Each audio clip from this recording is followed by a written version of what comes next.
Hello students, इस video में हम सीखेंगे वीबीटी। वीबीटी हम कोऑर्डिनेशन कॉम्प्लेक्स पर किस तरीके से अप्लाई करेंगे ये हम इस वीडियो में सीखेंगे। सबसे पहला कंपाउंड है हमारे पास यहाँ पर K2NiCl4। ठीक है, सबसे फर्स्ट स्टेप में आपको क्या करना है, इसका ऑक्सीडेशन नंबर निकालना है। तो ऑक्सीडेशन नंबर किस तरीके से निकालेंगे, यहाँ पर पोटेशियम है तो पोटेशियम का होता है 1, फर्स्ट ग्रुप एलिमेंट है, इसका वैलेंसी 1 होता है तो 1 × 2 प्लस निकिल का फाइंड आउट करना है तो आपको x मानना है इसको, प्लस क्लोरीन का कितना होगा, क्लोरीन पर होता है -1 तो -1 × 4 = 0। 2 + x - 4 = 0। x = कितना होगा यहाँ पर 2। मतलब यहाँ पर निकिल जो है वो किस स्टेट में है, निकिल का ऑक्सीडेशन नंबर आ रहा है +2 आ रहा है ना। अब +2 आ रहा है तो सबसे पहले आप निकिल का नॉर्मल कॉन्फ़िगरेशन लिखें। निकिल जो रहेगा इसका नंबर होता है एटॉमिक नंबर 28 होगा। तो आर्गन तक होंगे हमारे 18 इलेक्ट्रॉन्स, है ना। फिर होगा हमारे पास 3d8 और 4s2। ठीक है, 18 और 2 20 और 8 28। अब हमें निकिल प्लस का इलेक्ट्रॉनिक कॉन्फ़िगरेशन लिखना है तो निकिल 2+ कितना होगा Ar, है ना, 3d8 और ये 4s के 2 इलेक्ट्रॉन्स तो निकल चुके हैं तभी तो इस पर +2 चार्ज आ रहा है। तो 4s कितना हो जाएगा, 0 हो जाएगा। 4p भी वैकेंट है और 4d भी वैकेंट है। ठीक है, अब 3d में कितने इलेक्ट्रॉन्स हैं, 8 इलेक्ट्रॉन्स है तो आपको बताना है 3d में 8 इलेक्ट्रॉन्स है तो यहाँ पर आपको 1 2 3 और ये 5d ऑर्बिटल्स है ना। ये ऑर्बिटल्स कौन से, 3d है। और ये हमारे पास 4s और ये होंगे हमारे पास 4p और ये होंगे हमारे पास 4d। ठीक है, 3d में हमारे पास 8 इलेक्ट्रॉन्स है, 1 2 3 4 5 6 7 और 8। अब जो Cl होता है, Cl कैसा लिगेंड होता है, तो Cl जो रहेगा वो होता है weak field ligand. Weak field ligand होगा तो क्या होंगे, इलेक्ट्रॉन्स जो रहेंगे वो पेयर्ड नहीं होंगे। तो यहाँ पर हमें इन इलेक्ट्रॉन्स को पेयर्ड नहीं करना, ये इलेक्ट्रॉन एज इट इज़ लिख देना हमको। 1 2 3 4 5 6 7 और 8 ये 2 इलेक्ट्रॉन एज इट इज़ रख देना है। और 4s और ये हमारे पास है 4p और ये 4d भी वैकेंट है। अब यहाँ पर जो है वो 4 लिगेंड जुड़ रहे हैं, दिख ही रहा होगा आपको। तो 4 लिगेंड कहाँ पर जुड़ेंगे, है ना।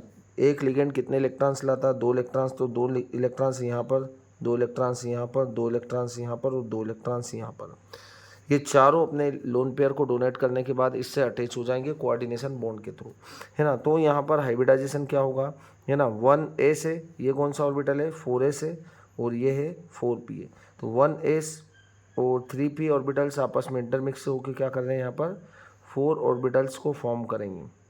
ठीक है, और लिगेंड अपने इलेक्ट्रॉन्स पेयर को या लोन पेयर को यहाँ पर डोनेट कर देंगे। तो यहाँ पर आपको 4 Cl अटैच कर देना है।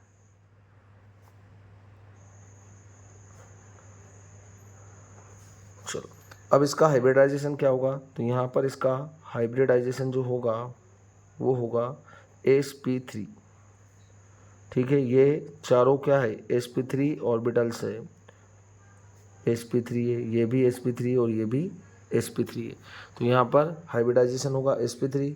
ज्योमेट्री जो होगी वो कैसी होगी, ज्योमेट्री जो होगी वो होगी टेट्राहाइड्रल। और हम मैग्नेटिक नेचर की बात करें तो मैग्नेटिक प्रॉपर्टी जो होगी इसकी वो होगा कैसा, पैरा मैग्नेटिक, क्योंकि यहाँ पर कैसे इलेक्ट्रॉन्स है, अनपेयर्ड है। अनपेयर्ड इलेक्ट्रॉन्स होंगे तो ये कैसा होगा, पैरा मैग्नेटिक। यहाँ पर 3d ऑर्बिटल पार्टिसिपेट नहीं कर रहे हैं बॉन्डिंग में, यहाँ पर आपको दिख ही रहा होगा। तो ये कैसा ऑर्बिटल कॉम्प्लेक्स होगा, outer orbital complex, outer orbital complex. अब हम इसकी बात कर लेते हैं मैग्नेटिक मोमेंट की। मैग्नेटिक मोमेंट होता है μ = √n n + 2 bm। ये फार्मूला होता है। अब देखो कितने अनपेयर्ड इलेक्ट्रॉन्स हैं यहाँ पर, 2 है ना। n का मतलब यहाँ पर अनपेयर्ड इलेक्ट्रॉन्स है, तो यहाँ पर mu is equal to 2 plus 2, 2 plus 2 4 2 जा 8, तो म्यू इज इक्वल टू होगा √8 BM। BM is a Bohr magneton, when Bohr magneton is a unit of magnetic moment. तो ये इस कंपाउंड की प्रॉपर्टी को एक्सप्लेन करती है VBT। तो ये कंपाउंड था हमारे पास जिसका हाइब्रिडाइजेशन होगा sp3, फिर ज्योमेट्री इसकी टेट्राहेड्रल होगी। मैग्नेटिक नेचर की हम बात करें तो पैरामैग्नेटिक नेचर का होगा। आउटर ऑर्बिटल कॉम्प्लेक्स है, क्योंकि इसके जो है आउटर इलेक्ट्रॉन्स या आउटर ऑर्बिटल ही पार्टिसिपेट कर रहे, तो आउटर ऑर्बिटल कॉम्प्लेक्स होगा। और मैग्नेटिक मोमेंट जो होगा इसका √8 BM होगा। चलो दूसरा कॉम्प्लेक्स हम यहाँ पर लेते हैं। सेकंड कॉम्प्लेक्स में ले रहा हूँ यहाँ पर K3FeCN6। सेकंड कॉम्प्लेक्स हमारे पास होगा K3FeCN6, ठीक है। यहाँ पर आयरन की सबसे पहले आपको ऑक्सीडेशन नंबर निकालना है 1/3। पोटेशियम का वैलेंसी होता है 1/3 पोटेशियम है तो 3 से मल्टीप्लाई करना है, प्लस x प्लस साइनाइड पर होगा -1 × 6 इज इक्वल टू 0। तो x इज इक्वल टू कितना आएगा, 3 के इक्वल आएगा। मतलब यहाँ पर हमारा आयरन जो है कितना ऑक्सीडेशन नंबर इसका +3 है।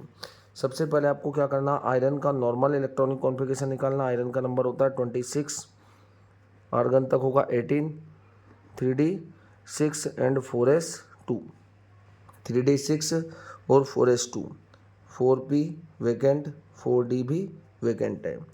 अब Fe3 प्लस है, Fe कितना है +3, तो +3 पर आपको क्या करना है, यहाँ से 3 इलेक्ट्रॉन्स को लॉस करेगा। 3d हो जाएंगे कितने, देखो 2 इलेक्ट्रॉन्स यहाँ से लॉस होंगे और 1 इलेक्ट्रॉन्स यहाँ से, तो यहाँ पर होगा 3d 5, 4s 0 और 4p 0, 4d भी 0 है। अब आपको d ऑर्बिटल बना देना है सबसे पहले। ये तो हमारे पास 3d ऑर्बिटल होगा 1 2 3 4 और 5, और ये ऑर्बिटल होगा 4s, और ये ऑर्बिटल होगा 4p, और ये ऑर्बिटल होगा 4d। 3d में 5 इलेक्ट्रॉन्स, 1 2 3 4 5, ये 5 इलेक्ट्रॉन्स है। अब आपको ये चीज़ याद रखना है कि जो Cn होता है साइनाइड, ये कैसा लिगेंड होता है, तो Cn जो रहेगा वो स्ट्रॉन्ग लिगेंड होता है। और स्ट्रॉन्ग लिगेंड जो होगा, स्ट्रॉन्ग लिगेंड क्या कर देगा, जब ये सेंट्रल मेटल एटम पर लोन पेयर डोनेट करेगा तो ये सभी इलेक्ट्रॉन्स जो अनपेयर्ड थे वो क्या हो जाएंगे, पेयर्ड हो जाएंगे। तो ये इलेक्ट्रॉन्स यहाँ चला जाएगा और ये इलेक्ट्रॉन्स यहाँ पर चला जाएगा। तो किस तरीके से पेयर करना आपको देखिए, 2 इलेक्ट्रॉन्स इसमें हो जाएंगे और 2 इलेक्ट्रॉन्स इसमें हो जाएंगे और 1 इलेक्ट्रॉन्स यहाँ पर बच रहा है, ठीक है। और 4s एज इट इज़ लिखना है और 4p आपके पास और 4d।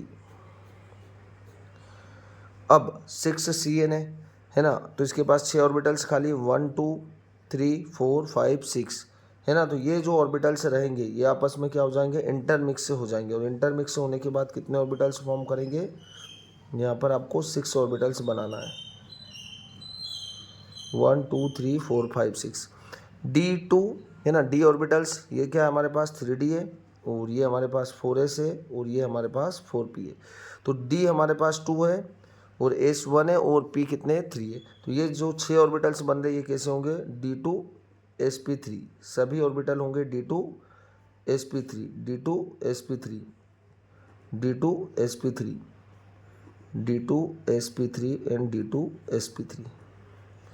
अब जो 6 साइनाइड आयंस रहेंगे वो अपने इलेक्ट्रॉन्स को या लोन पेयर को यहाँ पर डोनेट कर देंगे और 6 Cn अटैच हो जाएंगे।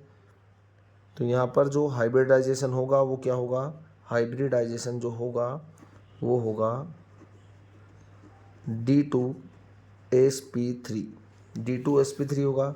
ज्योमेट्री की हम बात करें, ज्योमेट्री होगी ऑक्टाहेड्रल, ऑक्टाहेड्रल होगी। मैग्नेटिक नेचर की बात करें हम, मैग्नेटिक नेचर जो होगा इसका, यहाँ पर 1 इलेक्ट्रॉन्स क्या है, 1 इलेक्ट्रॉन्स आपको दिख रहा होगा कि वो अनपेयर्ड रहेगा, और 1 इलेक्ट्रॉन्स जब अनपेयर्ड रहेगा तो कैसा होगा, ये पैरामैग्नेटिक रहेगा, पैरामैग्नेटिक नेचर रहेगा। और मैग्नेटिक मोमेंट की हम बात करें, मैग्नेटिक मोमेंट, तो मैग्नेटिक मोमेंट क्या होगा इसका, μ = √n n + 2 Bm है ना। n is equal to number of unpaired electron, कितना इलेक्ट्रॉन्स है यहाँ पर, 1 अनपेयर्ड इलेक्ट्रॉन्स है, तो यहाँ पर होगा mu is equal to 1 plus 2, ठीक है। 2 प्लस 1 होगा 3, 1 जा 3, तो यहाँ पर आएगा हमारे पास mu is equal to √3Bm।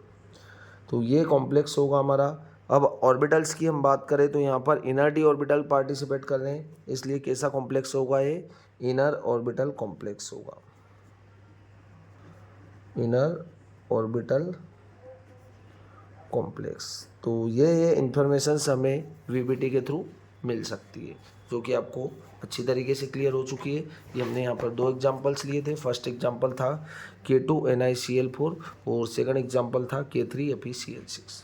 Thank you.